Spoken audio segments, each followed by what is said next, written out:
Get your hands off me. I don't need some charity case wiping me down. Are you stupid?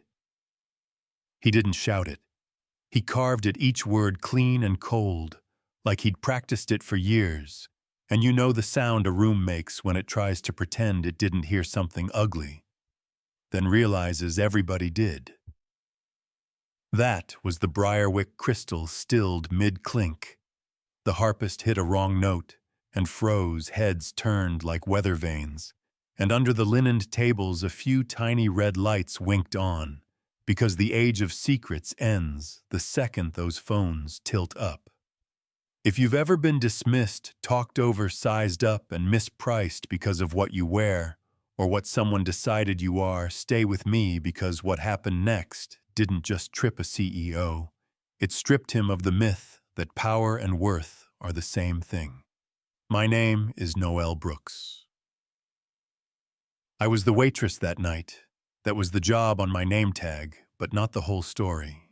The Briarwick is the kind of Chicago hotel where the carpet probably has a trust fund, and the napkins know Latin, 2 tables, 3 courses, a 4th, if you count the victory lap digestif. Everybody expected after the ink dried, and at the head of table 1 sat Carter Vail, 41 founder and CEO of Orion Systems, a man who speaks in frameworks and ultimatums, and treats kindness like a rounding error. Across from him sat Elias Mercer of Mercer Ridge. You don't see Elias on stages much. You feel him like weather white hair in need of a small fight with a comb.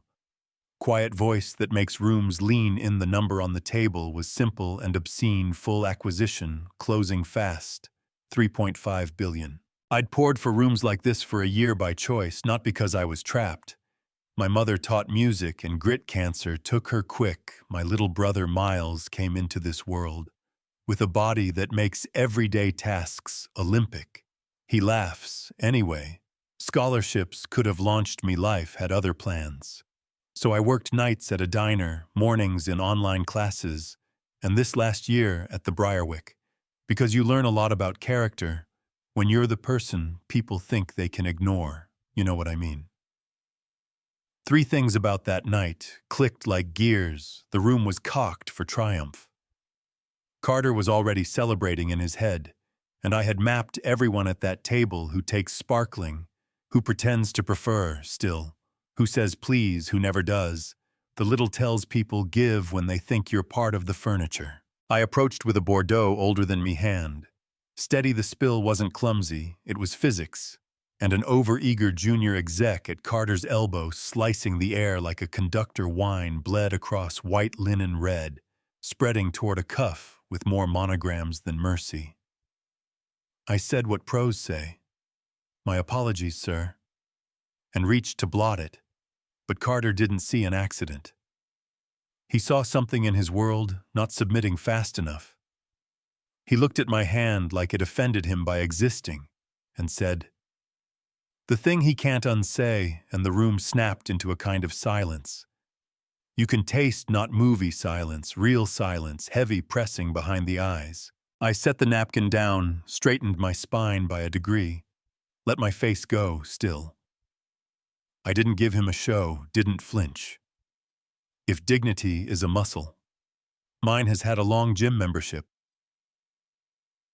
Carter dabbed his cuff like it had caught a disease. One of his VPs made that small laugh. People make when they want to prove they're standing on the strong side of the room, and across the table Elias placed his fork down with a click I felt in my bones. Men like Carter mistake fear for respect, volume for truth, momentum for inevitability. He went back to his pitch, louder numbers, like river stones poured out, synergies. Integration, lockups, return, curves, words designed to hypnotize Elias's eyes. Didn't move, he didn't argue, he waited.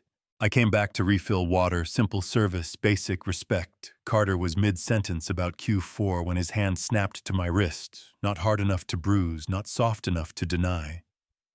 You will wait until I am finished speaking, he said. Breath sour with wine and certainty. When men are conducting business, you do not interrupt. You stand still, you be invisible. Yeah, That happened, and it took me one beat to decide how to answer.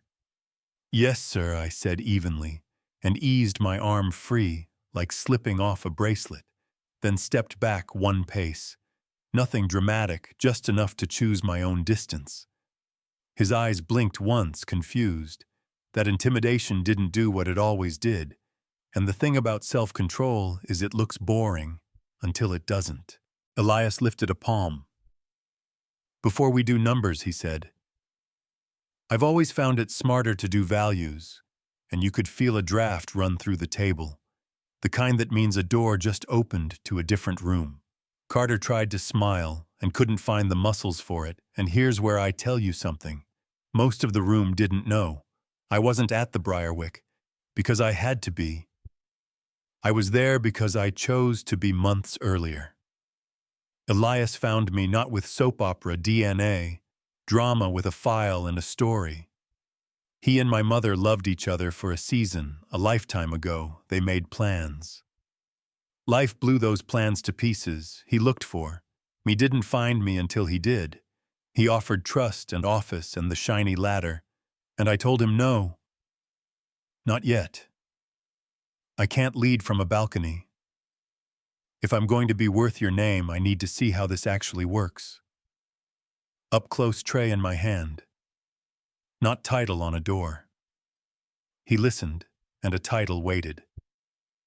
If I ever wanted it. Chief Integrity Officer, not a mascot, a mandate. A budget with 2 commas, and a promise to measure return on integrity, not just return on investment. In that room, Elias let the pause ripen, then looked past the suit and the money, and fixed on the only thing that matters. Choices, Mr. Vale. There is someone here you haven't met properly. He turned to me. Not to lawyers, not to partners. Noel, would you come here? A ripple moved through the room. I untied my apron. Not because I was ashamed of it, because it had done its job, walked to his side like I belonged there because I did. He placed a hand on my shoulder, not performative, not possessive, and said clearly, "This is my daughter." The sound of 100 people inhaling at the same time is almost funny. Shock can be loud. Carter's face ran through confusion and denial and math, then landed on that brittle smile people paced on. When the check arrived, and they realized there's no cash in their pocket, he opened his mouth. Nothing good came out. Elias didn't raise his voice. He delivered weather. She has worked this floor for a year, by choice. She studies the way leaders behave when they think the person in front of them has no power tonight. You gave her more data than we needed. Our firm does not build on that. The deal is off if you hold Orion stock. I suggest you check the after-hours tape. A chair scraped and it sounded like a verdict. People like to pretend they wouldn't record. Moments like this, but they would, and they did. The clip hit feeds before dessert left the kitchen. A few words muffled by linen, but the tone wasn't. The wrist wasn't the contempt, wasn't no hashtags. Needed help to trend. Traders don't wait for think pieces. Orion slipped like a misstep. Then, like ice minutes down, double digits by midnight. Every board member who had ever whispered that Carter was a liability suddenly found the unmute button at 12:43. They suspended him, pending review by morning shows. The clip sat between a dog rescue and the weather. By noon. Roughly $3.5 billion in value had gone vapor. If you want to argue about whether it should be that easy to shake a company, I'm listening. Just know he lit the match we didn't. I didn't feel like dancing. I felt like telling the truth. The next day, I went to the 48th floor at Mercer Ridge. No lace, no tray, no apology. There was a door with my name waiting. Not the kind meant for brochures. I don't care about corner views. I care about what gets measured. I stood on a stage and looked at faces in the room, and in the little rectangles on screens. Many had only seen me as the woman with the picture and the spine. They wanted to know if this was real or a costume change. I kept it simple yesterday. A man tried to make me smaller. He thought his title made him bigger than basic respect. I didn't answer because I didn't need to. His behavior testified for him. Today, I'm speaking.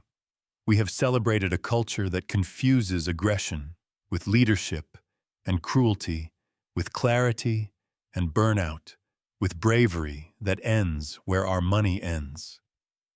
We're going to track return on integrity, and we'll prove it pays not with slogans, with results. Let me back up and tell you who I am under all this South Side apartment. With an elevator, you had to jiggle neighbors who kept your packages safe. A mother who made hand-me-downs feel like runway. A brother who plays scales with a hand that doesn't always listen. Debate team got me on stages. A scholarship got me to DC. Life got me back home. The diner taught me to read rooms, online classes, taught me to read balance sheets. The Briarwick taught me the most. Who says please when no one is watching? Who thanks the dishwasher by name? Who takes a bad day out? On the closest person. You don't learn that from spreadsheets. You learn it from picking up the fork they drop and seeing if they notice. People ask if Carter deserves a second act. We love redemption arcs. I do too. Forgiveness is wisdom. But forgiveness isn't the absence of consequences and character. Isn't what you say when the camera is on. It's what you do before you know.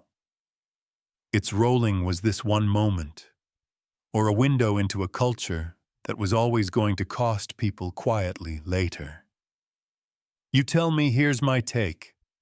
Pressure doesn't invent your values, it reveals them, and no one forced his hand onto my wrist or placed those words in his mouth. I remember the small things, the harpist tuning between pieces, hands steady again, because she realized she was playing the score to a hinge in time. The pastry chef in the doorway, eyes wet, remembering every time someone snapped fingers at her, like she was an extension of a tray, the junior exec who bumped my elbow, whispering, I'm sorry, like a rosary, and Klaus Elias's assistant meeting my eyes with respect, not pity, like the distance between where I started and where I stood finally made sense to somebody besides me.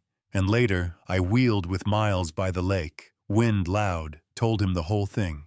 He listened, then grinned, so... You finally used that glare on someone who deserved it. We laughed until it hurt. That's my story. If you made it this far, you probably have one too, a time. Someone mispriced you a time. You swallowed something sharp and stayed upright. A time you watched a powerful person show you exactly who they are. So tell me, was pulling the deal right or too much? Should a moment cost a company billions? Or is that the only language some leaders understand? Have you seen power used with grace, or used like a weapon? Drop your take in the comments, push back. If you feel it, share this with someone who needs the reminder. And if dignity should never be optional, hit subscribe, because the return on integrity starts with how we treat the person serving our water. And that math belongs to all of us.